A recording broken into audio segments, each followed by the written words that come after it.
নারী হিসেবে লাইলাতুল কদরের আমল কি আলাদা বা বিশেষ হতে পারে? যদি হ্যাঁ, তাহলে কিভাবে এই রাতকে সর্বোচ্চভাবে কাজে লাগানো যায় চলুন জানি। Subscribe to my channel.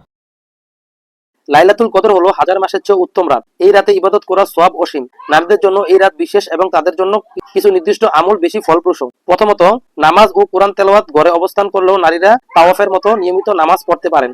ইফতারের পরে বা রাতে নিয়মিত নফল নামাজ ও কোরআন পাঠ করুন। দ্বিতীয়ত, দোয়া ও জিকির। নারীরা ঘরে বসেই আল্লাহর স্মরণ, দোয়া, তাসবিহ ও ইস্তেগফার করতে পারেন।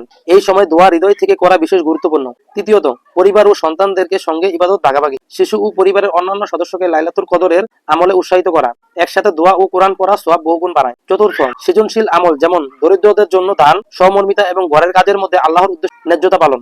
পঞ্চম, এই রাতের শেষ দশকে বিশেষভাবে জাগা। বিজোড় রাতগুলো 21, 23, 25, 27 এবং 29 সর্বোচ্চ গুরুত্বের। এই সময় ঘুমের পাশাপাশি অন্তত কিছু সময় ইবাদত ও দোয়াই দিন। নারীদের জন্য এই আলাদা দিক হলো, ঘরে থাকা সত্ত্বেও তারা নিজের আমলকে আল্লাহর সামনে সমৃদ্ধ করতে পারে।